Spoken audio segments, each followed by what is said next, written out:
오늘 아침 우리에게 주신 하나님 말씀은 누가복음 23장 13절부터 25절까지입니다. 빌라도가 대제사장들과 관리들과 백성을 불러 모으고 이르되 너희가 이 사람이 백성을 미혹하는 자라 하여 내게 끌고 왔도다. 보라, 내가 너희 앞에서 신문하였으되 너희가 고발하는 일에 대하여 이 사람에게는 죄를 찾지 못하였고 헤롯이 또한 그렇게 하여 그를 우리에게 도로 보내었도다. 보라, 그가 행한 일에는 죽일 일이 없느니라. 그러므로 때려서 놓게노라. 무리가 일제히 소리질러 이르되 이 사람을 없이 하고 바라바를 우리에게 놓아주어서 하니 이 바라바는 성중에서 일어난 밀란과 살인으로 말미암아 옥에 갇힌 자라라. 빌라도는 예수를 놓고자 하여 다시 그들에게 말하되 그들은 소리질러 이르되 그를 십자가에 못 박게 하소서, 십자가에 못 박게 하소서 하는지라. 빌라도가 세 번째 말하되 이 사람이 무슨 악한 일을 하였느냐? 나는 그에게서 죽일 죄를 찾지 못하였나니 때려서 놓으리라 하니 그들이 큰 소리로 재촉하여 십자가에 못 박기를 구하니 그들의 소리가 이긴지라. 이에 빌라도가 그들이 구하는 대로 하기를 언도하고 그들이 요구하는 자 곧 밀란과 살인으로 말미암아 옥에 갇힌 자를 놓아주고 예수는 넘겨주어 그들의 뜻대로 하게 하니라. 아멘. 사도신경은 우리가 믿는 신앙 고백, 우리가 무엇을 믿고 있는가라는 것을 우리가 하나님 앞에 또 함께 있는 회중들에게, 세상에게 선포하는 것이다 라고 말씀을 드렸습니다. 근데 이 사도신경의 고백 중에서 유일하게 믿음을 동반하지 않을 수도 있는 이 조항 하나가 있는데 그게 바로 오늘 우리가 보는 이 대목입니다. 본디오 빌라도에게 고난을 받으사 십자가에 못 박혀 죽으시고. 이 고백은 믿음을 동반하는 고백이 아닙니다. 역사적 사실이기 때문입니다. 임진왜란이 일어난 것, 이순신 장군이 활약한 것, 이것을 우리는 믿지 않습니다. 부정할 수 없는 사실이기 때문입니다. 본디오 빌라도 때 예수님이 십자가에 못 박혀 죽으셨다. 그것은 로마의 역사에서도 찾아보면 발견되는 사실입니다. 우리는 이것을 믿지 않습니다. 사실로 받아들입니다. 그런데 2000년 교회는 이 대목을 대단히 소중하게 고백합니다. 믿음이 형성되는 배경을 얘기해 주기 때문이에요. 이 고백은 예수 그리스도 사건이 실제 사건이라는 것을 고백하는 것입니다. 신앙이 공중에 떠 있는 것이 아니고 현실 역사 한복판 속에서 뿌리를 내리면서 현실 역사 안에서 하나님의 나라가 확장되도록 하는 모든 아름다운 몸부림, 그것이 신앙이라는 것을 얘기하는 것입니다. 본디오 빌라도에게 고난을 받았다. 본디오 빌라도 하면 로마 제국이 파송했던 제5대 총독입니다.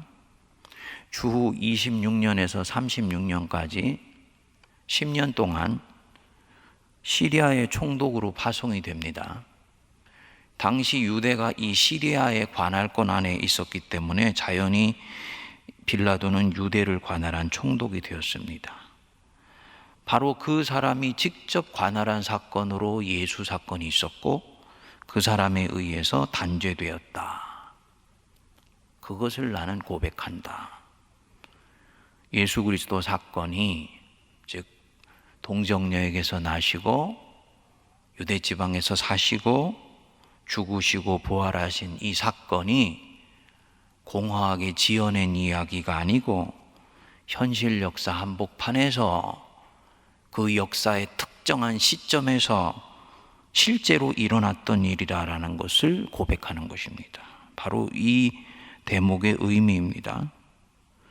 그러니까 본디오 빌라도에게 고난을 받으시고 라고 고백할 때 그 고백자는 저는 예수 그리스도 사건이 지어진 이야기가 아니라 전설도 아니라 역사 한복판에서 실제로 일어난 사건인 것을 인정하고 받아들입니다 라고 고백하는 것입니다. 그리고 이 고백 자체가 기독교 신앙이 가지고 있는 특성을 이해하는 데 굉장히 중요한 부분입니다. 기독교 신앙은 구석구석이 신비예요. 하나님 자신이 우리가 알 수 없는 신비이십니다. 그렇지만 기독교 신앙은 동양의 불교나 힌두교 같은 신비 종교가 아닙니다. 굳이 얘기한다면 기독교 신앙은 역사 신앙이라고 얘기를 합니다. 이 역사 신앙이라는 말은 세속사와 구원사가 따로 분리되어 있어서 하나님은 구원사를 주도해 가시고 사람들은 세속사를 이끌어 간다, 이런 측면이 아니라 하나님의 구원 역사가 당신이 만드시고 주관해 나가시는 세상 역사 한복판에서 진행된다는 것을 말하는 것입니다. 역사신앙이라 그럽니다. 그래서 교회가 세상 속에 있다는 이 자체가, 기독교 신앙은 항상 역사 한복판에 뿌리를 내리고 있고 역사 안에서 구원의 역사를 이루어가며 역사가 완성되는 것이 곧 하나님의 구원이 완성되는 것과 부합되는 것이라고 보는 것이지요. 그렇기 때문에 기독교 신앙은 직접적이건 간접적이건 세상에 영향을 주고 세상의 영향을 받으면서 하나님의 나라를 확장해 나갑니다. 교회의 모든 삶은 정치적인 의미를 항상 함의하고 있습니다. 정치와 아무 상관없는 얘기를 해도 그것은 결국 직접적이건 간접적이건 정치적인 함의를 가지고 있어요.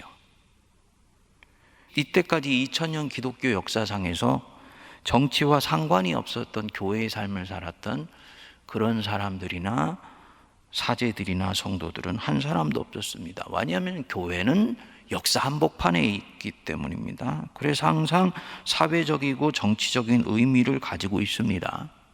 이 중에서 어떤 신앙인은 현실 역사 자체에 참여하고 현실 정치에 직접 목소리를 내어서 현실 역사를 바꾸는 것이 하나님의 뜻이고 하나님의 나라를 확장해가는 방식이다 라고 생각하는 사람들이 있고요. 또 어떤 신앙인은 교회가 만민을 위한 교회이고 만인을 포용하여서 구원에 이르도록 하는 것이 결국은 하나님의 뜻이기 때문에 교회는 특정 정파나 특정 이념에 소속되면 안 된다. 교회가 현실에 영향을 미치는 방식은 직접적이 아니고 간접적이어야 된다 라고 주장하는 그런 분들도 있습니다. 또 어떤 분들은 교회가 직접적으로 현실에 영향을 미치느냐 간접적으로 영향을 미치느냐는 교회가 어느 정도의 힘을 갖고 있느냐에 따라서 그때마다 다르게 선택할 수 있다라고 보는 그런 신학자도 있습니다.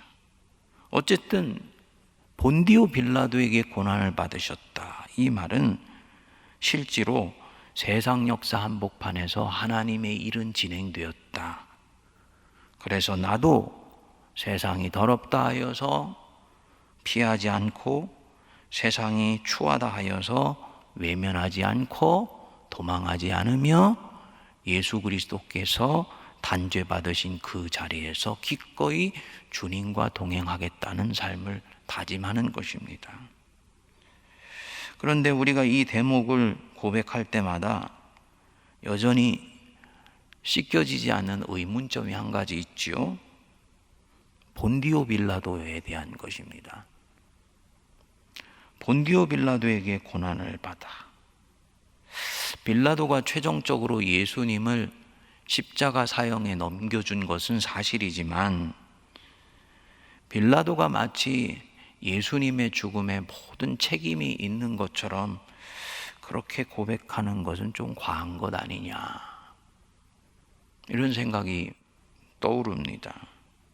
사실 예수님을 십자가 죽음으로 몰아가는 데는 당시의 모든 세력이 다 한마음이 되었습니다.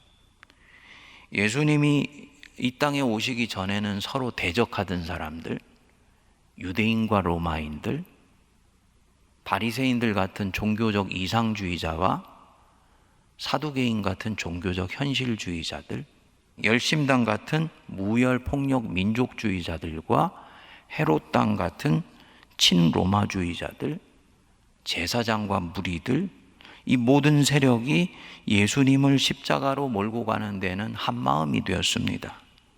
그런데 유독 사도신경은 본디오 빌라도에게 고난을 받아 십자가에 못 박혀 죽으셨다, 이렇게 고백한다면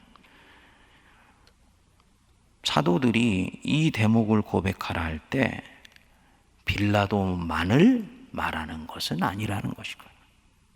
빌라도만을 말하는 것이 아니라면 그럼 무엇을 얘기하는 걸까?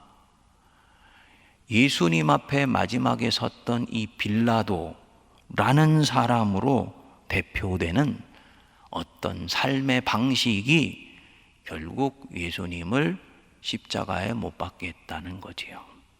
빌라도적 삶의 방식이 있는 것입니다.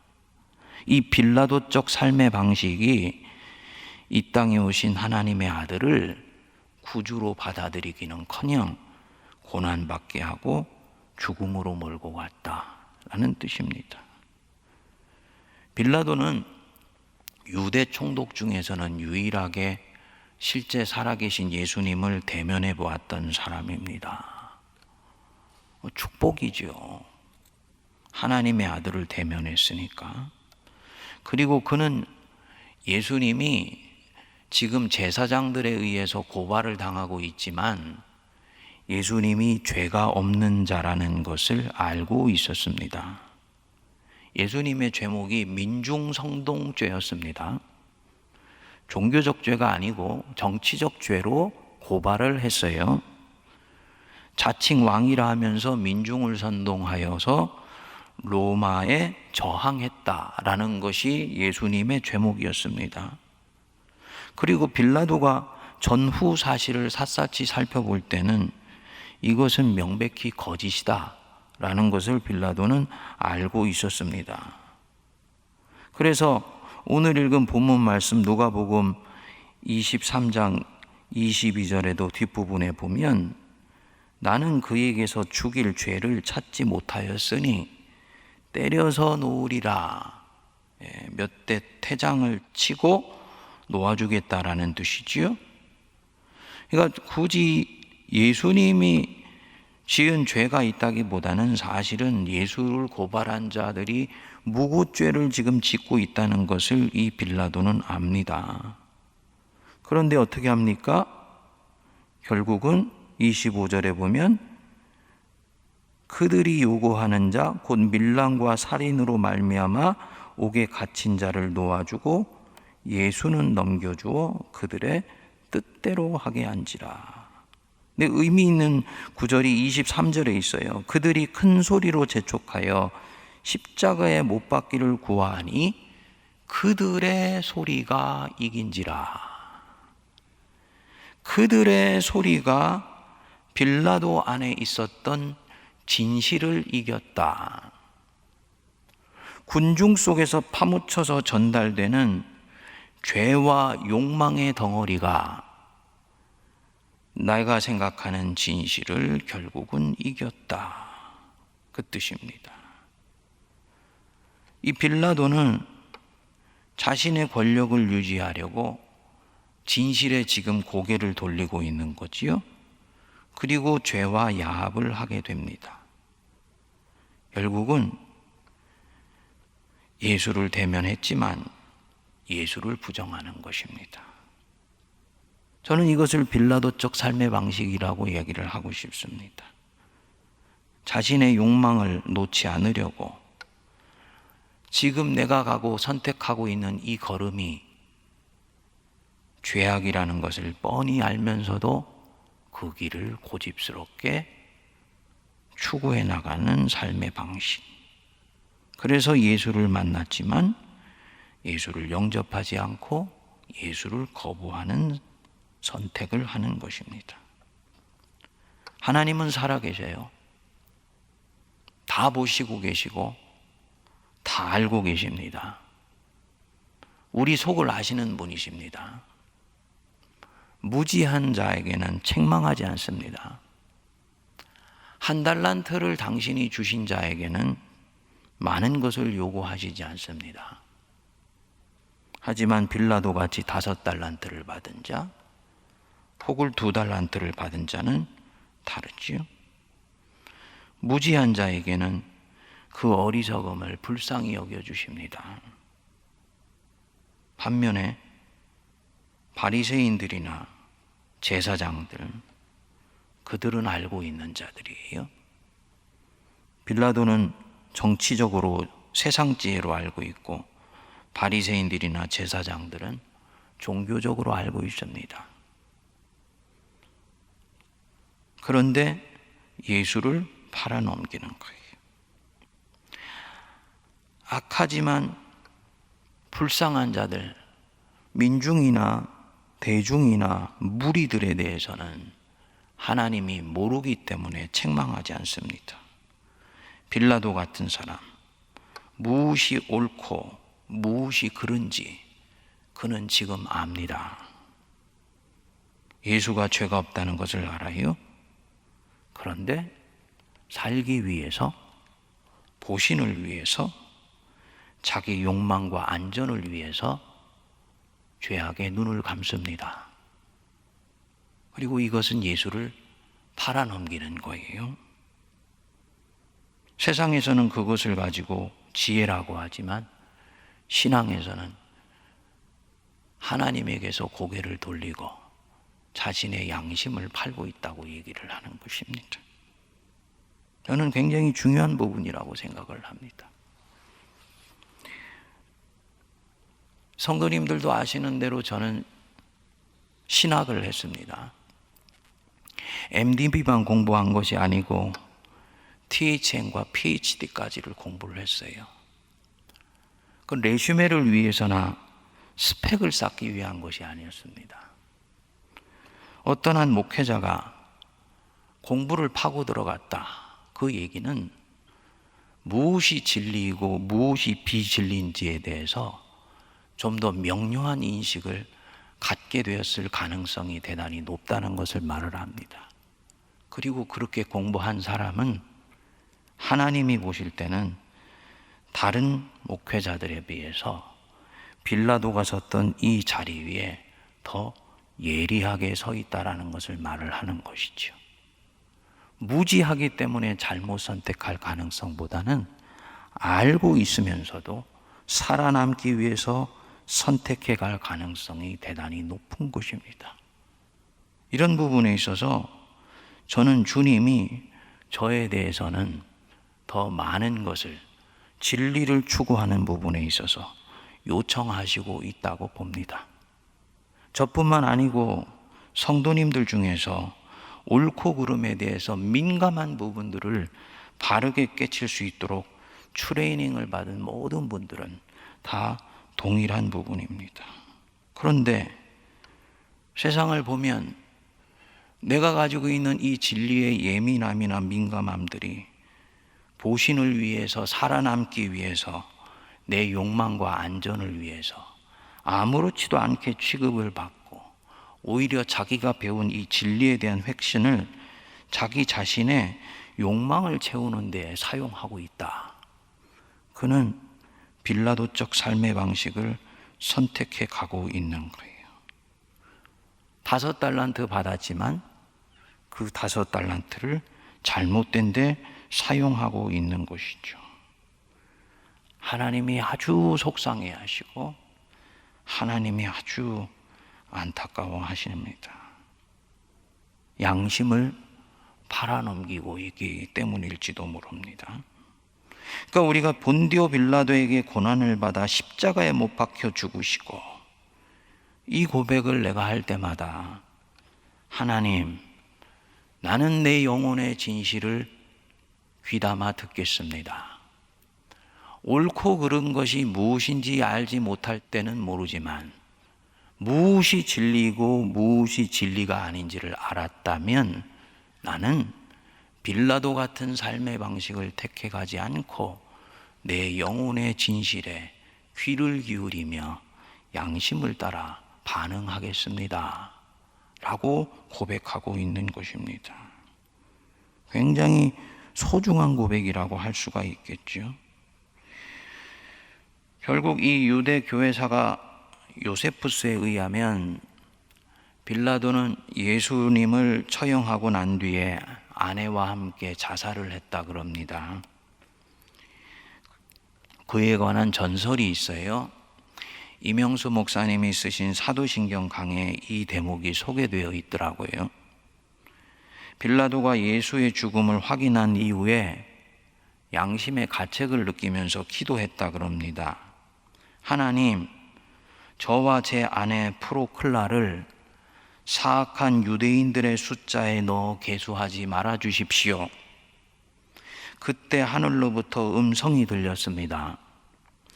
너는 내가 다시 올 때 나의 증인으로 서야 할 것이다. 그때 나는 이스라엘의 12지파와 나의 이름을 고백하지 않은 사람들을 심판할 것이다. 얼마나 예수를 죽인 사람들이 악을 저질렀는지에 대해서, 그리고 그 중에 앞장선 사람이 빌라도 너라는 것에 대해서 네가 너의 증인이 돼야 된다라는 말씀을 하신 것이지요. 이 음성을 듣고 나서 빌라도가 죄책감과 두려움으로 자살을 하게 되고 그의 아내도 함께 죽었다는 것입니다. 이 빌라도는 자신의 권력을 유지하기 위해서 예수님이 무죄라는 것을 알면서도 그 진실에서 고개를 돌렸습니다. 그리고 그 삶이 자신을 결국 파멸로 몰고 갔어요. 빌라도적 삶의 방식을 살아가는 사람, 저는 현대의 그리스도인들 안에 너무너무나 많이 있다라고 봅니다. 우리 신앙의 선배들보다 우리는 훨씬 많은 신학적 지식과 신앙에 대한 지식과 세상의 지혜를 가지고 있습니다. 교회 안에 세상으로 치면 유력한 사람들도 너무너무나 많이 있습니다.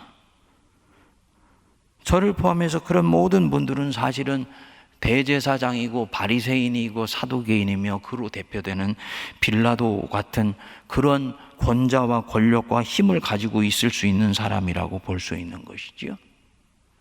그렇지만 이것은 하나님의 일을 이루는 데 있어서 결정적으로 중요한 것은 아니에요. 더 중요한 것은 무엇이냐? 그 힘을 가지고 어디에 어떻게 사용하려고 하느냐, 그 지혜로 어디에 어떻게 사용하려고 하는 것이냐, 이것이 더욱더 중요한 부분입니다. 빌라도의 비극은 무엇이냐? 그건 옳고 그른 것을 알고 있었습니다. 예수님이 죄가 없다는 것을 알고 있었어요. 그럼 어떻게 해야 됩니까? 영혼의 진실에 그가 진정으로 귀를 기울였다면 무리가 무엇이라고 얘기하건 제사장들이 옆에서 무엇이라고 얘기하건 자기 영혼의 진실에 바르게 반응했어야 할 것입니다. 그런데 그는 군중의 소리에 져서 결국은 그 군중의 속에 있는 악이 이기도록 몰고 간 것입니다. 죄악이라는 것을 뻔히 알면서도 그 길을 선택해 가는 삶, 그게 빌라도적 삶의 방식입니다. 그래서 예수가 지금 내 앞에 있지만 바로 그 순간만은 예수에게서 고개를 돌리는 것입니다. 우리가 새해 이때까지 우리가 어떻게 살아왔던 간에 단연코 내 양심의 소리, 내 영혼의 소리에 더 귀를 기울일 수 있는 이해가 될 수 있게 되기를 바랍니다. 그리고 그 예수님을 사랑하기 때문에 내 안에 있는 완고한 죄악의 욕구를 부정하고 부인할 수 있는 은혜가 임하게 되기를 바랍니다. 이 사람아, 세상 그렇게 해서 살아남지 못해. 이 사람아, 그건 신앙이지 지혜가 아니야. 그게 바로 대중들이 빌라도에게 외친 소리입니다. 빌라도는 그렇게 들었습니다. 정치에서 내가 살아남기 위해서라도 이 순간 예수는 저들에게 넘겨주어야 된다. 그의 완고한 자아가 이긴 거예요. 그 순간 하나님으로부터 고개를 돌리게 되고 결국은 예수를 팔아넘기며 자기 인생도 나락으로 떨어지게 된 것입니다. 바로 그것이 예수님을 고난으로 몰고 가며 십자가에 매달려 죽게 했다라고 사도신경은 고백하는 것입니다. 우리는 그 삶으로부터 떠나서 완고한 내 죄악의 욕구 부인하고 순간에 선택해야 되는 상황 속에서 주님 기뻐하시는 아름다운 선택을 할 수 있게 되기를 바랍니다. 기도하겠습니다. 하나님 아버지, 본디오 빌라도 안에 우리 자신의 모습이 있음을 고백합니다. 큰 소리로 재촉하여 십자가에 못 박기를 구하니 그들의 소리가 이겼다 했습니다. 올 2021년부터는 그들의 소리가 이기지 않게 하시고 내 안에 있는 양심의 소리가 이기게 하시며 옛자가 이기지 않게 하시고 성령으로 넣어주신 새자가 이기게 하여 주옵소서. 마리아처럼 순종하는 심령이 이기게 하시고 빌라도처럼 완고한 자아의 욕구가 승리를 거두지 못하도록 은혜를 내려 주시옵소서. 주의 종이오니 뜻대로 되기를 원하나이다 하고 내 속에 있는 고집센 에고, 옛자아는 끊임없이 내려놓아지게 하여 주시고 하나님께서 이미 성령으로 넣어주신 신앙의 양심이 날마다 승리를 거두게 하여 주셔서 십자가로 가시는 그 예수님을 오히려 영광의 보좌에 앉히게 하여 주시며 십자가에 못 박았던 내 자신의 옛 모습이 오히려 예수님을 기쁨과 감사와 찬양으로 영광 돌리는 복된 신앙의 삶으로 옮겨가는 새로운 믿음이 시작되도록 이에 은혜를 내려 주시옵소서. 지금은 우리 주 예수 그리스도의 크신 은혜와 하나님 아버지의 무한하신 사랑하심과 성령님의 위로교통 감동 감화 역사하심이 그들의 소리가 이기게 하는 것이 아니요 내 안에 있는 신앙의 양심이 승리하며 진리를 향하여 뚜벅뚜벅 걸어나가는 모든 거룩한 세문안교회 성도들 머리머리 위에 피로 값주고 사신 세문안교회와 이 땅의 교회와 이 땅 이민족과 저 북녘과 온 누리 위에 이제로부터 영원토록 함께하옵시기를 간절히 축원하옵나이다. 아멘.